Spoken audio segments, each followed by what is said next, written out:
அனைவருக்கும் வணக்கம். 2ஆம் வகுப்பு தமிழ் பாடம் 4 நானும் நாங்களும்.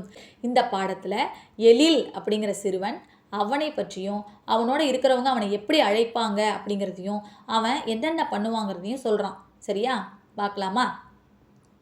அதாவது எழில இவங்கெல்லாம், அதாவது அவங்க வீட்டில் அவங்க அம்மா, அப்பா, தாத்தா, பாட்டி, அவனோட தங்கை, அவனுடைய நண்பர்கள் எல்லாம் எப்படி அழைப்பாங்கன்னு சொல்கிறான். எழிலோட அம்மா எழில எழில்மா அப்படின்னு கூப்பிடுவாங்களாம்.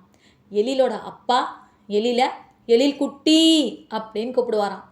எழிலோட பாட்டி எழில எழில் கண்ணு அப்படின்னு கூப்பிடுவாங்களாம். எழிலோட தாத்தா எழில எழில் தம்பி அப்படின்னு கூப்பிடுவாராம். எழிலோட தங்கச்சி எழில அண்ணா அப்படின்னு கூப்பிடுவாங்களாம். எழிலோட நண்பர்கள் எழில எழிலா அப்படின்னு கூப்பிடுவாங்களாம்.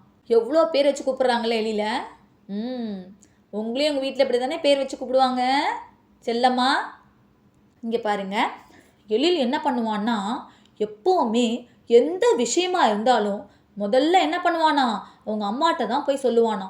ஏன்னா அவங்க அம்மா பொறுமையாக கேட்பாங்களாம். எந்த விஷயம் சொன்னாலும் எழிலோட அம்மா பொறுமையாக கேட்பாங்களாம். அதனால் எந்த விஷயமா இருந்தாலும் எழில் முதலில் அவங்க அம்மாட்ட தான் சொல்லுவானா. அதாவது எழில் அவங்க அப்பாட்ட நிறைய கதைகள்லாம் கேட்டுப்பானான். ஏன்னா அவங்க அப்பா அவனுக்கு நிறைய கதைகள் சொல்லுவாராம். அதில் எல்லாத்துலேயுமே எழில் தான் கதை தலைவனாக இருப்பானாம். அவங்க அப்பா நிறைய கதைகள் சொல்லுவாராம். அதில் எழில் தான் கதை தலைவனாக இருப்பானாம். அப்புறம் தாத்தாவோட வெளியில் செல்வது அவனுக்கு ரொம்ப பிடிக்குமா. எப்போவுமே அடிக்கடி தாத்தாவோட அவன் வெளியில் போவானாம். அடுத்தது அவனோட பாட்டி நன்றாக பாட்டு பாடுவாங்களாம். அதனால பாட்டி பாடும்போது அவங்களோட சேர்ந்து எழிலும் பாட்டு பாடுவானா. அடுத்தது அவனோட குட்டி தங்கை என்ன பண்ணுவாள்னா, எழில் என்ன செய்கிறானோ அதையே பார்த்து அவளும் செய்வாளாம். அதை பார்க்குறதுக்கு எழிலுக்கு ரொம்ப சிரிப்பாக இருக்குமா. அடுத்து உறவினர்கள் எப்போது வீட்டுக்கு வந்தாலும் எழிலுக்கு ரொம்ப மகிழ்ச்சியாக இருக்குமா. நமக்கும் மகிழ்ச்சியாக தானே இருக்கும். நம்ம வீட்டுக்கு ரிலேட்டிவ்ஸ்லாம் வந்தால், உறவினர்கள் அப்படின்னா ரிலேட்டிவ்ஸ்னு அர்த்தம். சரியா? அதாவது எழிலோட சொந்தக்காரங்க, அதாவது உறவினர்கள் யார் வந்தாலும் எழிலுக்கு எப்போவுமே மகிழ்ச்சியாக இருக்குமா. நமக்கும் நம்ம வீட்டுக்கு சொந்தக்காரங்க வந்தால் மகிழ்ச்சியாக தானே இருக்கும். அடுத்தது, அதாவது எழிலுக்கு நண்பர்களோடு சேர்ந்து கால்பந்து விளையாடுறதுக்கு ரொம்ப பிடிக்குமா.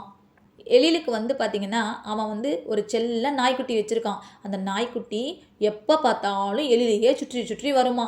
அது எப்படி எழில் அழைக்குமா, அதாவது லொல் லொல் அப்படின்னு சொல்லி அழைக்குமா. எழிலுக்கு மகிழ்ச்சி தரக்கூடிய விஷயம் என்னென்னா, அவன் நண்பர்களோடு விளையாடும் போதும் உறவினர்களோடு இருக்கும்போதும் ரொம்ப மகிழ்ச்சியாக இருப்பானா.